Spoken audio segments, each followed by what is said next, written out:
சீரியல்களின் full எபிசோடுகளை Sun டிவியில் ஒளிபரப்பான உடனே எக்ஸ்க்ளூசிவாக சன் நெக்ஸ்டில் மட்டும் ஃப்ரீயா பாருங்கள். அந்த இன்ஸ்பெக்டர் தான் ஃபோன் பண்ணாருமா.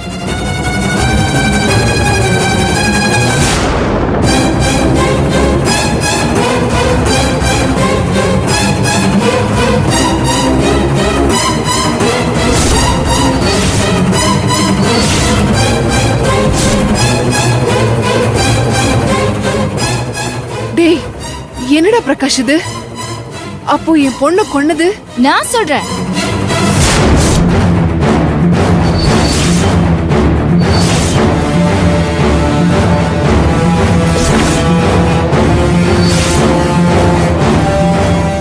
அங்கே நில்லு.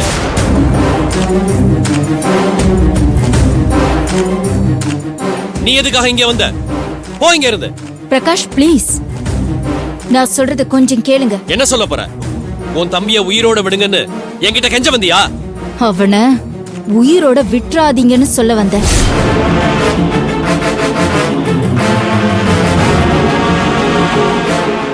நீங்கெல்லாம் இப்பதான் அந்த அர்ஜுன் மேல பகையில இருக்கீங்க. நான் பிறந்ததுல இருந்தே அவன் மேல பகையும் பழி வாங்குற வெறியோடையும் இத்தனை வருஷமா வாழ்ந்துட்டு இருக்கேன். கோர்ட் வாசல்ல வச்சே நீங்க அவனை வெட்டும் போதே அவன் செத்துருவான் தான் நான் நினைச்சேன். ஆனா பொழைச்சிட்டான். அதுக்கப்புறம் ஹாஸ்பிட்டல்ல வச்சு அவனை கொலை பண்ண நீங்க முயற்சி பண்ணப்பவும் அவனை உங்களால ஒண்ணும் பண்ண முடியல. அதனால இதுக்கப்புறமும் அவனை உயிரோட விட்டீங்கன்னா அவனை உங்களால ஒண்ணுமே பண்ண முடியாதுன்னு சொல்லிட்டு போகலாம் தான் வந்தேன். டேய் பிரகாஷ், இவள நம்பாத. எனக்கு ஏதோ சந்தேகமா இருக்கு. அவ தம்பிய கொலை பண்ண முயற்சி பண்ணது நாம தானான்னு வேவு பாக்கிறதுக்காக அவ இங்க வந்திருக்கா. இவ நடிச்சு நம்மள ஏமாத்த பாக்குறா. ஏய், என்ன அந்த செண்பகவல்லி சொல்லி அனுப்புனாங்களா? இந்த கிரிமினல் வேலை எல்லாம் என்கிட்ட வேண்டாம். உயிர் மேல ஆசை இருந்தா இந்த இடத்தை விட்டு இப்பவே போயிடு. இங்க பாருங்க பிரகாஷ், தயவு செஞ்சு நான் சொல்றத நம்புங்க. நான் உங்ககிட்ட போய் சொல்லல. போய் சொல்லனா பின்ன எதுக்காக இப்போ எங்களை தேடி வந்திருக்க? அப்பா, இவ எதுக்கு வந்தா நமக்கு என்ன? உன்னை வெளியே போக சொல்லி ரொம்ப நேரம் ஆகுது. அதையும் மீறி இங்க நிக்கிறது உனக்கு நல்லதில்ல. அந்த அர்ஜுன் சாகணும்னு ஆசைப்பட்டா நீயே கொல்லு. உன் பகையை தீக்கிறதுக்கு நாங்க ஆள் இல்ல. உனக்கு அவன் மேல இருக்கிற பகையும் எங்களுக்கு அவன் மேல இருக்கிற பகையும் ஒண்ணு இல்ல. அவன் என் தங்கச்சியோட உயிர் போறதுக்கு காரணமானவன். உங்க தங்கச்சியோட உயிர் போனதுக்காக எப்படி நீங்க அவனை கொன்னு பழி தீர்த்துக்கணும்னு நினைக்கிறீங்களோ அதே மாதிரிதான் உங்க அண்ணன் பிரதாப்போட உயிர் போனதுக்காக நான் அவங்கள பழி தீர்த்துக்கணும்னு நினைக்கிறேன். பிரதாப்பா?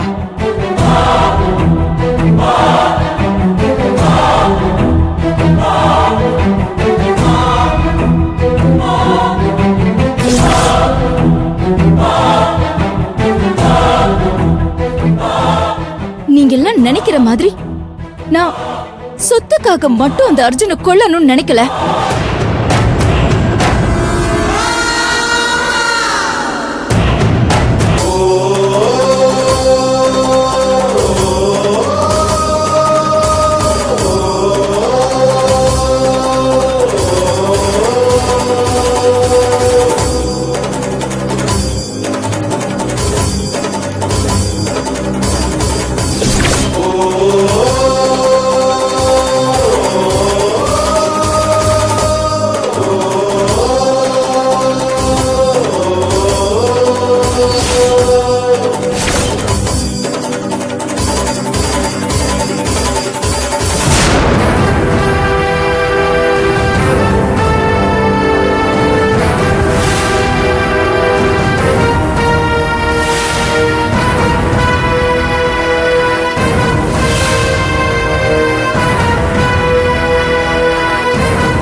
உயிருக்கு உயிரா நீங்க வளர்த்த உங்க பொண்ணு கொன்ன அந்த அர்ஜுனை நீங்க பழி வாங்கணும்னு வெறியோட இருக்கீங்களோ அதே மாதிரிதான் நானும் என் உயிருக்கும் மேல நினைச்சு காதலிச்ச என்னோட பிரதாப்ப கொன்ன அந்த செண்பகவள்ளி குடும்பத்தை பழி வாங்கணும்னு பல வருஷமா காத்துட்டு இருக்கேன்.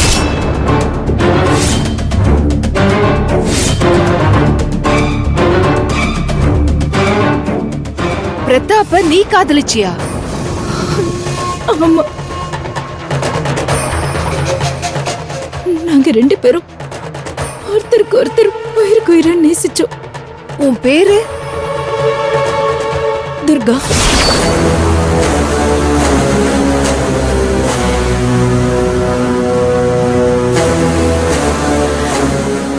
நாங்க ஆசைப்பட்ட மாதிரி எங்க 2 பேருக்கும் கல்யாணம் ஆயிருந்ததுன்னா இந்நேரம் உங்க பிள்ளை பிரதாப் உயிரோட இருந்திருப்பாரு.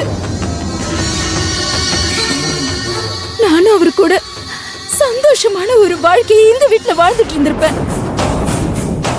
நான் ஆசைப்பட்டவரோட என்ன வாழ விடாம, என் விருப்பத்தை பத்தி கூட கொஞ்சம் கூட யோசிக்காம, எனக்கு பிடிக்காத ஒருத்தன் கூட எனக்கு கல்யாணம் பண்ணி வச்சுட்டாங்க அந்த செண்பகவள்ளி. நான் பிரிஞ்ச வேதனை தாங்கிக்க முடியாம தான் என்னோட பிரதாப் தற்கொலை பண்ணிக்கிட்டாரு.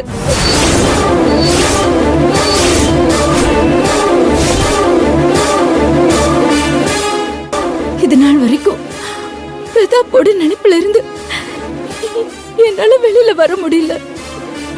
பேருக்கு ஒரு கல்யாணத்தை பண்ணிக்கிட்டு விருப்பமே இல்லாம தான் நான் வாழ்ந்துகிட்டு இருக்கேன். பிரதாப் இந்த உலகத்தை விட்டு போன அன்னைக்கே நானும் உயிரை விட்டுருப்பேன். நான் அப்படி பண்ணிட்டா எங்களை சேர விடாம என் பிரதாப்போட உயிர் போக காரணமா இருந்தவங்கள என்னால பழி வாங்க முடியாம போயிடுமே தான் இன்னும் நான் உயிரோட இருக்கேன்.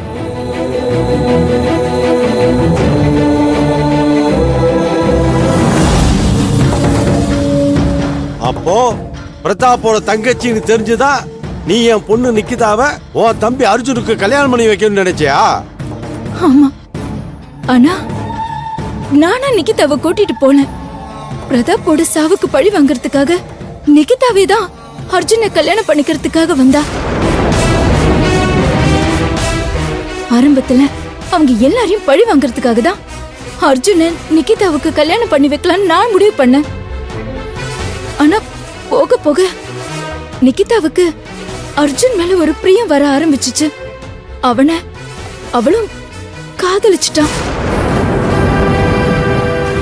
சரி, என்னோட ஆசைதான் நிறைவேறல, நிகிதாவோட ஆசையாவது நிறைவேற்றலான்னு நானும் அதுக்கு சம்மதிச்சேன். அவங்க 2 பேருக்கும் கல்யாணம் பண்ணி வைக்கணும்னு ஏற்பாடு பண்ணேன். ஆனா நடுவுல அந்த மலர் வந்து அர்ஜுனை ஏமாத்தி கல்யாணம் பண்ணிக்கிட்டா.